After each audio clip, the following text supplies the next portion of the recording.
Another beautiful Monday here on Bullet TV. This is Behind the Evidence, where we provide all the necessary information that you need on behalf of what is trending and what is important for the country.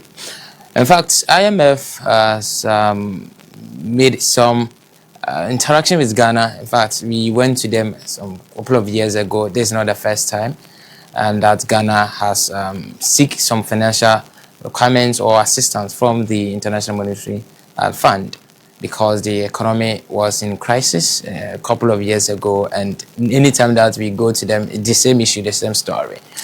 People are asking, what's the reason now Ghana is no more with IMF, despite they are still with us in terms of providing some guidance and monitoring for the states within the next 3 years. They are not necessarily giving the country cash for development, but we still are with the IMF. But what does it mean for you as a citizen of the country, as an institution, as an investor and everybody? Why we went to IMF? Is this possibility that in the next future we are still going to be with IMF with all the effects that we had as a country? Mind you, we faced a lot of challenges somewhere 2022, 2023, where we had a contact with the IMF. The economy jeopardized. And it's a whole lot of things that led to the country to go to IMF. Despite we being going to IMF, still the country or the economy was still not surviving. Are we still going to see the same in the next future? And can Ghana manage its own economy? How are we going to do that? What are some of the strategies and other things that we need to do as a country? These and many more that we are going to analyze for you. And at the same time, I have another interview with ICED, that's the International Center for Evaluation and Development. We are going to talk about evidence-based. Since the show name is Behind the Evidence, today we are going to talk about evidence. Most of the times, governments, people or individuals make decisions for themselves or for the country. Do we based on evidence? Do we do much research before we start implementing the policy? So we can talk about free SHS, for example. Did we do a thorough research to gather enough evidence to know the consequences that we are going to face as a country, or what we are supposed to do?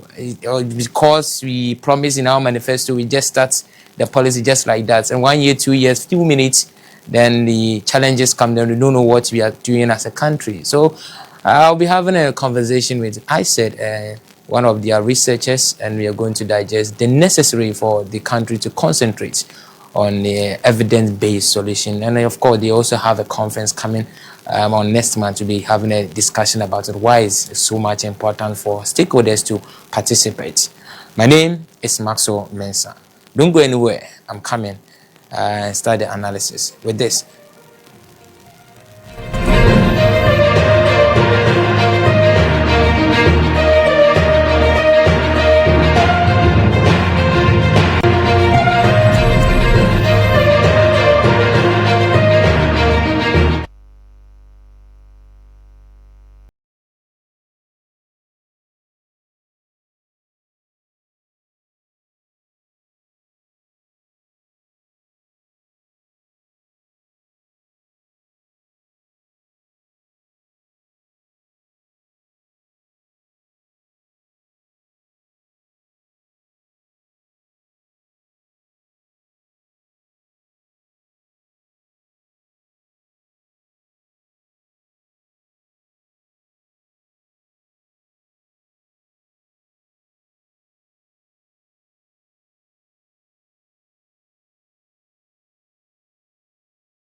So thank you for staying with us. As I told you, let's quickly start the conversation. And before we come to the analysis, I'm so glad to be having Dr. Kwadwo Dansu-Mensah. He is the Director of Research at the International Center for Evaluation and Development. Doc, good evening and thanks for joining us. Good evening. Can you hear me? Yeah, I can hear you. I can hear you clearly. I hope everything is fine. Well, by grace of God, we are keeping body and soul together. So we are doing well. Right. The country has passed through a lot of things in terms of managing the economy, stabilization, inflation, and others. And today, before we go into the substantive discussion, briefly tell us what is evidence when we talk about evidence, based on where you are coming from, what your institution does. What is evidence when we talk about that? Well, when we talk about evidence, we are mainly talking about what exactly informs certain decisions that are being made in various areas, whether policy spaces or decision-making areas. What have been verified, Right. what has actually been done and seen to be working that can be applied in similar contexts to ensure that whatever that you are, hoping to do or about doing could make sense. What is the actual thing going to actually do in changing the lives of people and places? So that's what we mean by evidence. Now, what is the data telling us? Who does this thing work for? Right. Where does it work? For whom and why? So some of these questions are the exact things that evidence seeks to answer. And there are various types of evidence that you can imagine. There is evidence through data, there is evidence through studies, there is evidence through various other sources like even observation and other things. Okay. But in all of this, it seeks to answer a critical question of where do a certain phenomenon work? How does it work? Why does it work? For whom does it work for? Now, let's come to economic recovery and also evidence-based policy. Somewhere 2022, in fact, the inflation of the country jumped to 54%, quite one of the highest record of the country in terms of inflation. Now, putting into perspective of evidence, it has reduced to 3.5. Do we, in terms of managing the stabilization of the country in terms of inflation and other macroeconomic indicators, do we center them with enough evidence to sustain, in order not to be jumping here and there when there's an uncertainty or international shock? Do we have enough evidence to back what we do in terms of economic, macroeconomic indicators? Yes, I mean, as we always say at ICED where I work, evidence actually abounds. But if a country goes to a place to, seek for extended credit facility 17 times, then it begs the question to answer whether we are really even leveraging on evidence at all. So there is evidence as to how things should be done and how things are not to be done. But the question about whether we even, follow this evidence and seek to use them, I think that is the main problem. Ghana has been to the IMF 17 different occasions. Clearly, we have not really learned our lessons over the years. Our last IMF, the president said it could be our last time. And this time also, as we are exiting, he has made that same comment that this is also going to be our last time. So for you to do this 17 times and still going back, it tells us that we are not learning. We are not using the evidence of our quote unquote come back to this, IMF to do anything. But evidence abound. We need to learn from our experiences. And for Ghana, I'm not sure that we are learning enough, but there is enough information. We still do certain things that take us back to this same place, and we don't seem to be using that information and evidence to make sure that things are corrected. Do you see the country Ghana effectively using evidence based as far as things like IMF issues and macroeconomic indicators are concerned? Do you see Ghana as a country utilizing such evidence that you are talking about? I think for a country, for this country, we seem to be changing. Right. There is a lot of talk about the usage of evidence now. I mean, when you look at the way even we are trying to exit this IMF, it tells us that we are trying to do something a bit different. As you know, maybe some perspective will be important. We are closing this extended credit facility after going to it for a sum of $3 billion. And as we are exiting for quite the first time in a long time, we are asking the IMF to move us into what we call a non-financing policy coordination instrument, where they are not going to give us any extended credit per se, but they are going to actually coordinate our policy arrangement to tell us whether the kind of policies we are going to implement post the extended credit facility that we have ended makes sense or is credible. So in that sense, it seems we are hoping to now shift from just going to the fund to ask for money, but this time we are asking them to help us with what we call technical advice on policy coordination for the next 36 months. So that is a clear indication that perhaps we have woken up to the smell of the coffee that things should be done differently.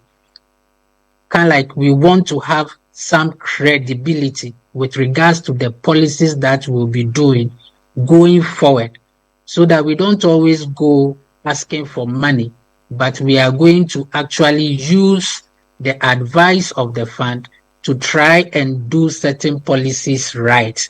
And I mean, as you know, the fund has always been the headmaster, or so to say, of the government to whip them in line whenever we go begging for some of these funds. But this time we are asking him for technical assistance, and we are hoping that this will be a way that we'll be able to streamline a lot of things. Now, that being said, I think domestically, the government is doing something right. We have set out the fiscal council committee that is maybe going to be like the domestic kind of IMF to try to actually regulate the actions of government, so that we don't go over and above some of the things we used to do in the past.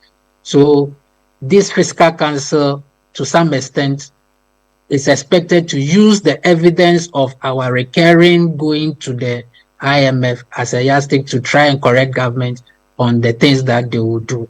So these are some of the things that government is putting in place. And I think that if we are able to do some of these things, we will really learn from all the times we've gone to the fund for this help and try to correct them going forward. There are numerous occasions where the government has lost a couple of revenues generation or mobilization through a couple of ways: customs, GRA, and others. We can cite lots of stories from that. Do you think that enough evidence, now that we are no more going to IMF, can we gather enough evidence to fix this? How best the country can mobilize some resources as far as tax or taxation is concerned? Can enough evidence-based help the country in terms of that? Yes, like I said, the country, Ghana itself, is not bereft of evidence. There is a lot of evidence that has been generated in a lot of studies. that show clearly what we should do. What perhaps we may not have done well is to create this evidence in a way that will speak to us on what actually works. So when it comes to the issue of taxation, for instance, we did a work where we were looking at how government fiscal policies like taxation, for instance, help the poor, to reduce poverty and other things. That evidence exists as to which aspects of the economy government can target in order to reduce the levels of poverty if it wants to implement, let's say, taxation. And there are a lot of such works that have been done.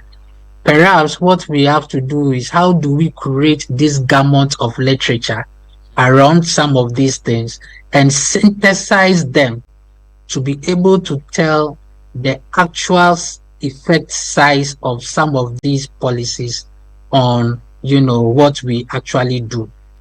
So those evidence actually exist. For instance, it has been said for a long time that rather than burdening the same taxpayers that we already have, what are the other ways that government can increase what we call the tax net? A lot of people have said a lot of things about increasing the tax net. These days, we are looking at how do you even tax the digital economy. People are doing a lot of trade online and they are not paying a whole lot of taxes. I think the GRA have started work on some of these things to see how best they can actually tax the digital economy rather than even expand taxing the same people who are already paying all these numerous taxes. I know plans are in place to actually do that. So evidence is there. Perhaps we should actually commission some study that try to tell us whether this evidence actually work for some people and in which category of settings that we have seen this work. And if it is not even working in other places, the question is, why is it not working in other places? And that is where evidence synthesis is very important. So there is a lot of evidence, but have we synthesized them to be able to answer the critical question of how should it be implemented in a manner that becomes very useful for the entire economy? You are talking about we need to synthesize it. Whose responsibility? The citizen or the government? Who's supposed to do that? That's an interesting question. Evidence synthesis is a skill that researchers actually can do. So from government, researchers, civil society, we need to come together to find a way of trying to understand how these things work. Normally, when researchers do their work and they do it in their own silos, they miss some of the nitty-gritties of how evidence can actually translate into action. So it is it is not just about researchers doing their work in silo. They need to actually interact a lot with policymakers, government, civil societies to actually know how to actually translate this evidence into action. So the synthesis will be done by a coordinated effort, maybe led by researchers, but it is easy to find out that something works in a certain setting. But when you come to implementation within your own setting, you need to get the buy-ins of a lot of stakeholders to ensure that it is credible and it will really do the kind of work that it's supposed to do. Let me try to put it at a tight corner a bit and see in terms of bringing together some stakeholders like researchers and others. We've been seeing a lot of policies the previous government, the current government have been enrolling, including free SHS, Agenda 111, planting for foods and job, Metro Mass Transit. Across all sectors, we've been initiating a lot of policies. Do you think that, or how will you assess, in terms of evidence, do we make necessary evidence to solve the problem that those policies intends to do, or it just because it's manifesto, it just comes out? Or how will you assess this? Do they hold enough evidence before it comes out, based on some of the policies that the government and the previous governments have been initiating? I think that is where we don't do well as a country at all. Whenever we want to bring out or implement a policy, it's as if it is done very haphazardly. One government chooses to do a policy, and you see that it is just an ambition rather than actually a policy that it is well thought through. A well thought through policy, at least will have it being simulated to even see the extent to which it will even work. But I think most of the time we don't do that here. We don't even, before implementing the policy, try to ask ourselves, in which spaces have this been done before? What are the evidence existing already that we can actually create and synthesize to give us a sense of what will happen if it is implemented? We don't do that. And that has been the bane of, Ghana for a long time. A lot of these policies are just being done without proper research as to how it will, actually translate into good, things for us. From my experience, for instance, our organization, International Center for Evaluation and Development, actually try to evaluate government flagship policy that they did in 2017, evaluate the free SHS, and all the other 70 flagship policies by the SWAL government, just to understand what are citizens, perceptions about some of these things. And some of the results point to some of these things as to whether, it has really been thought through even. We are not the first people to do free SHS. We are not the first people to do, fertilizer subsidies like the Planting for Food and Jobs. So at least we should go through the process of understanding how it has worked elsewhere. What are the lessons that other countries that have implemented similar things that look like our country, and what have been the lessons from there? And that could have helped us to shape a lot of things, before we even, put this into the bin. But as you know, politicians want quick fixes. They want to have quick successes. So there is not much thinking that goes into it. And in the end, it is we, the citizens, that suffer, and we pay the taxes, and there is always a double kind of payment for a lot of things that we do. So it's really an unfortunate situation that we find ourselves as a country. There is no proper thinking in the kind of work, in the kind of policies that are being rolled out. And I hope it is something we should change. Always there should be a kind of simulation, some thinking through, some understanding of how the policy will work before it even comes up, For example, this 24 hours economy that this government is about doing, I'm not sure if a proper simulation has been done to see how best those things can actually work. But there is evidence that can be, synthesized out there to try and give an idea of such things. So if you want to at least rate so far what you have done as a country in terms of implementing, standing on manifesto or evidence based, how will you rate in terms of maybe 1 to 100? How will you rate the country so far, or the various governments? Well, since we are talking about evidence, this is not based on evidence, but I mean, from the top of my mind, I think we've not really done so much, well in these areas. And it is something that we should look at. I remember we did the work to even simulate, for instance, how the free SHS would have performed if it was done, when you compare the benefits of free SHS to the status quo of not having free SHS. At least that basic kind of simulation could have helped us. I'm not sure, maybe a lot of thinking went through when it was at the time we implemented it. So if you push me so much, I don't know, but I just want to say I don't think we think through some of these things a lot. Maybe out of 10, I would say maybe 3 or 4. I don't know. Or, yeah, 3 or something. Right. Thank you. In fact, we need to bring you to studio. We have a lot of things to talk about. But tell us, I'm told that there's an upcoming conference in June where researchers and others are coming on board. Tell us about that and how really important is going to help the country and even the government as well. Yes, thank you for this opportunity.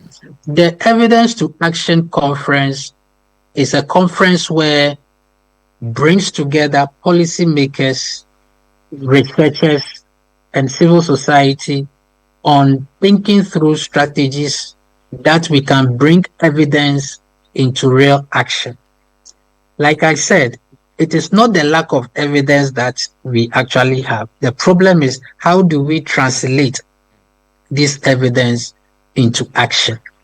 So this conference is meant to bring together researchers who are actually doing the work of researching into how policies can actually be, translated into evidence. And there are policymakers that actually use this evidence to, try to make policies. And civil society sometimes that do this advocacy. We believe that with this threefold cord, we'll be able to, let people understand why it is important to, translate evidence into action. The problem that we have actually seen over the years is that there are limitations to the way maybe policy is being translated. So it is important that we have a discussion to really understand that out of the gamut of evidence that are being churned out day in, day out, which of them actually have worked for policymakers, which of them have not worked, and how do we document some of these things to actually inform our learning. This is very important because a lot of strategies have been put in place to actually get things done in a particular way, but we don't actually see sometimes where this end up with. So we need to really understand what are the barriers. It is not a thing that once you bring something out or once there is evidence, it automatically translates into action.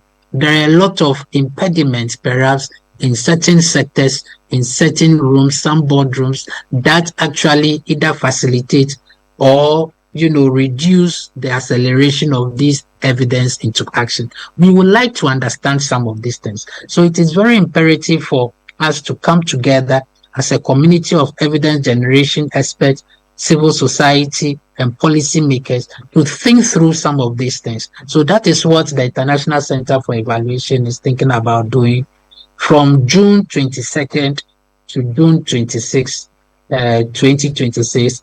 And the venue that we are having this is at the International Institute for Social, Statistical, and Economic Research. We are doing this together with ICED, and we are doing it at their facility. There are a lot of other, partners that are with us, PASGA, and other organizations that are championing this effort, because we realize that if we don't actually try to understand this ecosystem of churning out evidence and making sure that those evidence actually is translated into action, understanding that value chain of how this moves, then perhaps we are not doing enough, and Ghana will be going through these cycles of, areas where we have not actually performed. Doc. And so that's a doctor, and there was a researcher at the Institute of International Center for Evaluation and Development, speaking with us concerning relevance of evidence and also the upcoming conference. It's very, very important for us all to come together as stakeholders. Me, myself, I'll be there because of the show. Have to go and share our ideas. And obviously, we need to help the country. So I told you there's another conversation. And if you look at the time, how it's running fast, we need to do something about it. I can't come and leave this topic. In fact, the IMF issue is really concerned. And I believe that you want to hear about it. Now let's see somewhere. This is not the first time in Ghana we are talking to IMF to help us. We have gone to IMF several occasions to help us to fix the country. Anytime you go to fix the country, fix the economy, fix the country, fix the economy. That's the main reason why we just go to IMF. Now let's try to understand something. Ghana borrowed $3 billion from the International Monetary Fund, that's the IMF, to fix the economy, as I told you. So it was intended for 36 months, that's 3 years, 2023 to 2026. So it elapsed basically this year. Then it came through some 6 or 7 tranches where each and every year they have a certain amount of money that they used to give it to the country.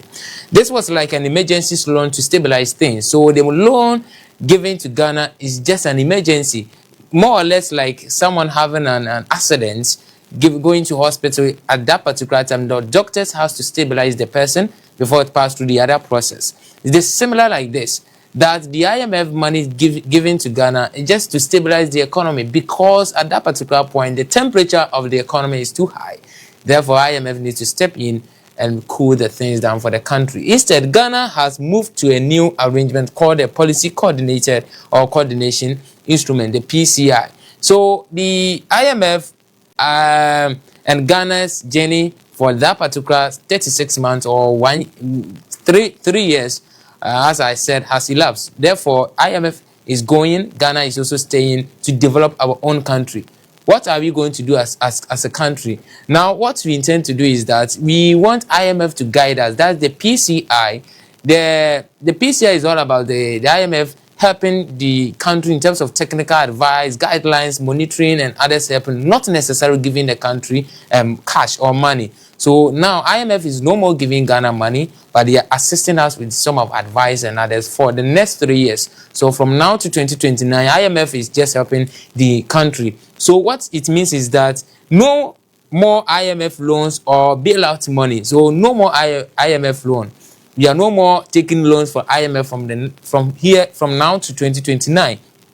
The IMF will now monitor and guide Ghana's policies. So IMF is just guiding the Ghana, and Ghana must manage its economy well on its own. So for now, the country Ghana is to manage the economy by ourselves. Now let's see also. Think of it just like this. So previously, the IMF was giving Ghana money to survive. They more or less like hand to mouth. They just give it to the country to survive at the medium term.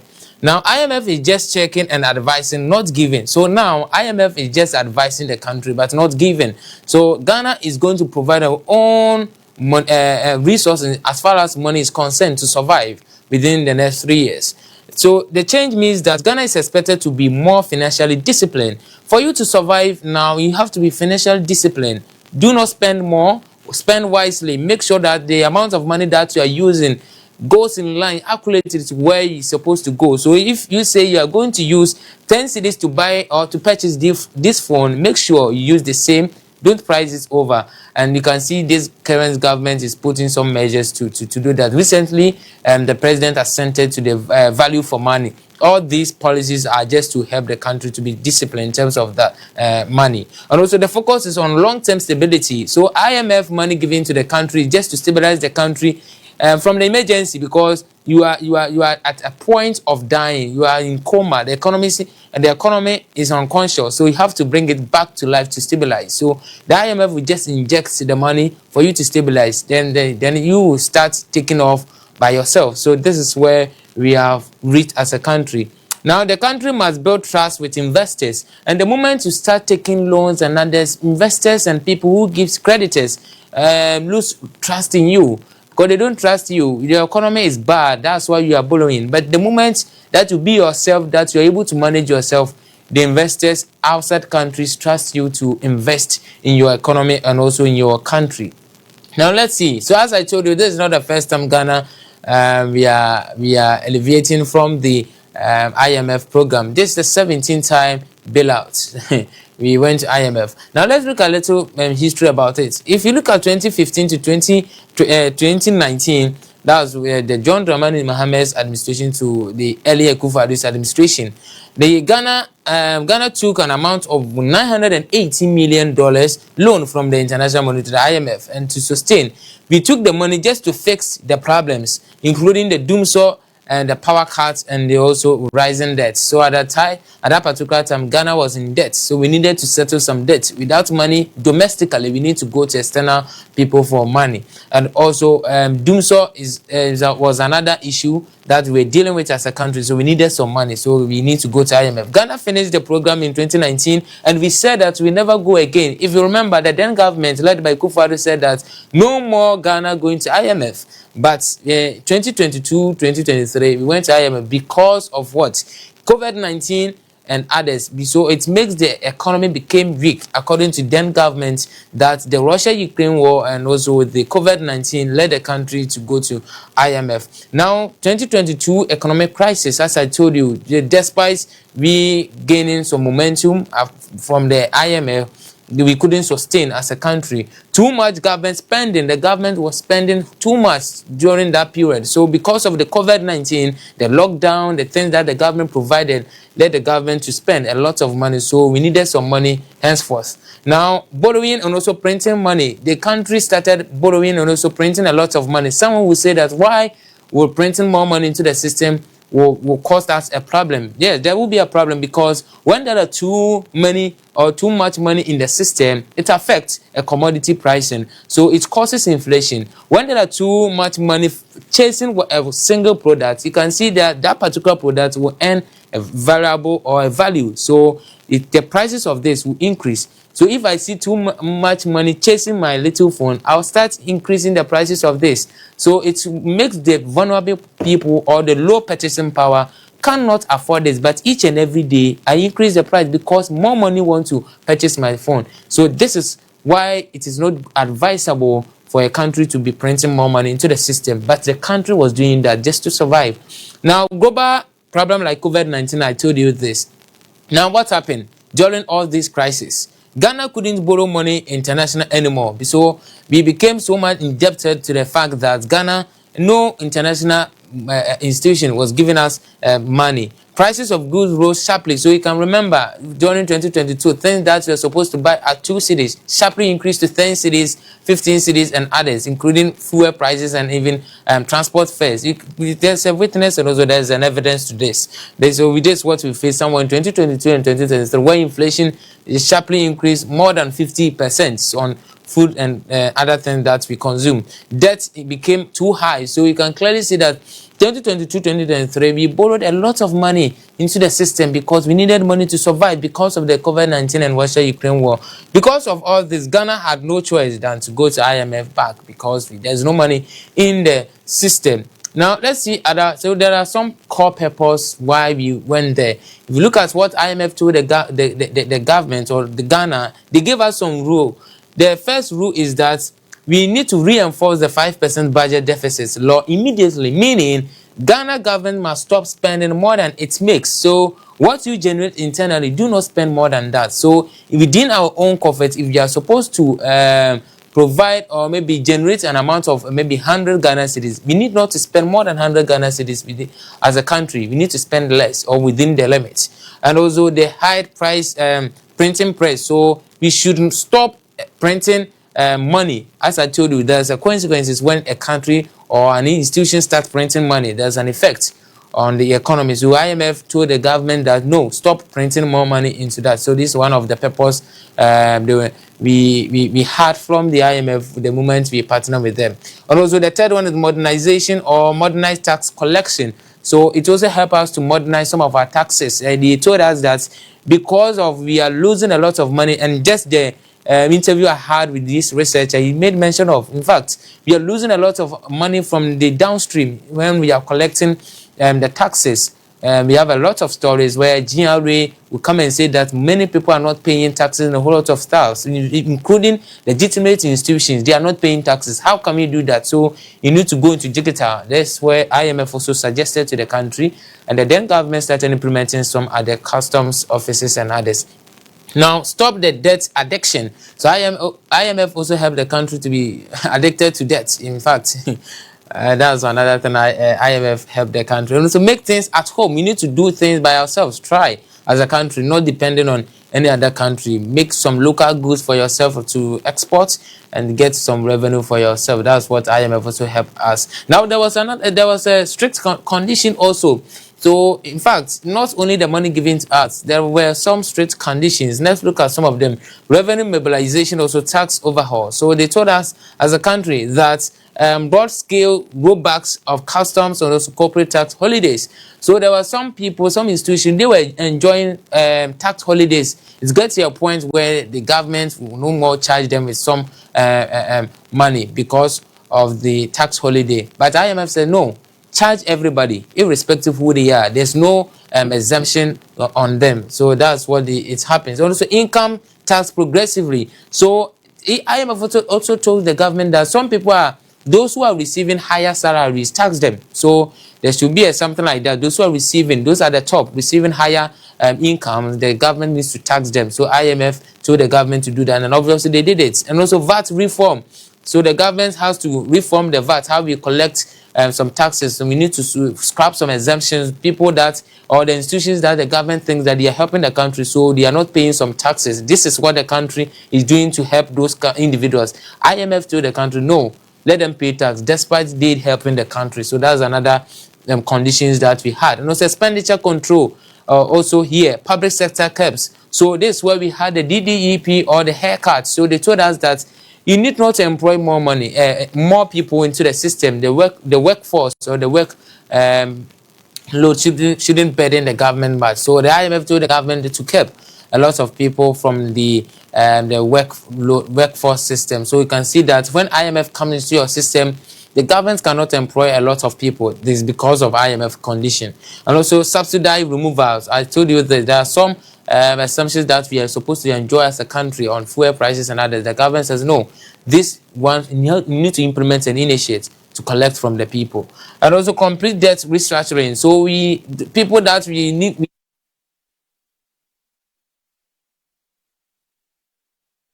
the money to them. The IMF told us that no, because you have partnered with us, we are giving you this amount of money. You can't use our money to go and settle debt. So at that particular point, we need to talk to those that we are owing them as a country about one or two things for them to halt the charges, and other. We need to restructure with them as well. Now let's look at some of the things why Ghana we exited from that. The first one is it was too overloaded, financial overload. They can't give us a lot of conditions as a country. So based on that, because of macro indicators rebounded faster than anticipated. So we did well in terms of managing the inflation and others, the exchange rate. So we need to come out from that. If we have reduced the inflation and also the exchange rate, the CD is doing well, then there's no need for you to be still under such conditions. So we need to come out from the IMF.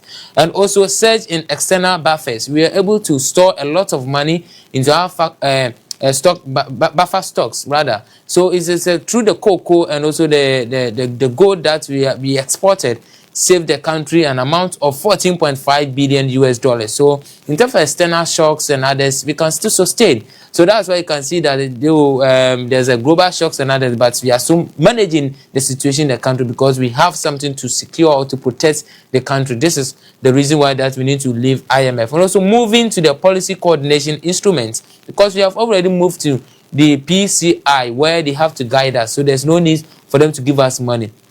This is the reason why Ghana we exited the IMF condition. So you can just look at this on your screen, where in 2022 as compared to now, where they surged beyond 45 or 44% in terms of inflation, but now it has reduced to 0.4. So there's a reason that we can use to come out from IMF. Also, gross our debt crosses maybe 92% of the GDP, but now it has reduced to 45%. So you can still be coming up from the IMF. Also depleted to critical weeks. So hits records of 45%, as I told you earlier. Now we are able to save the country buffer stock with some amount of money. So these are the reasons why that we can help the country, or we can talk about in terms of moving from the IMF. Now let's look at the last one here. That's maybe next week, then I can take calls. Then we can also share your views. Now, there are a lot of impacts. We have the positive and the negative. There are some positive for the country. Currency and also price stability. You partnering with IMF help the country in terms of stabilizing the cedi and others, and also restore investors' confidence. The investor became confident in the system because the economy became stable. Then they started coming to the country. Also, fiscal sovereignty. Now that Ghana, we are able to manage our own financial resources, we need to go out from the IMF. And also we have the negative implication in all. There are some things that will happen to the country. The first one is the severe financial sector haircuts. So when we went to IMF helped the country to do haircuts. That's why some pensioners were not receiving. We need to restructure a whole lot of things. So these are some of the things that happen to the country. In fact, next week I will open the phone lines for you to share your views. And today we have talked about the importance of evidence, why we provide evidence to solve the economic issues and other related issues.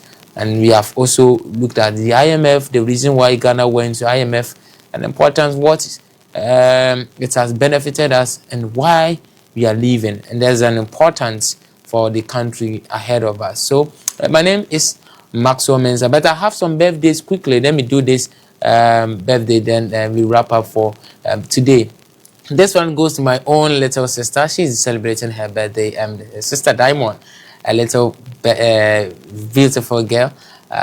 She's celebrating her birthday today. And so Diamond, happy birthday. May God really bless you to become who you want to be. And there's another person also. Rachel, happy birthday also goes to you. In fact, you are a very great lady at Unimark. You have done well. May God also protect you and guide you to make everything possible for you. This is how we end today's show. God willing, next week we'll be meeting. But there's a repeat of what we did today, tomorrow 5 p.m. My name is Maxwell Mensah. News Night is up next.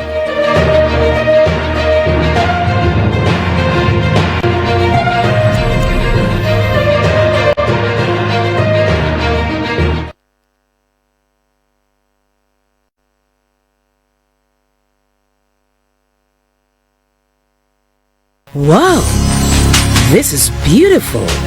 This is what we call classic.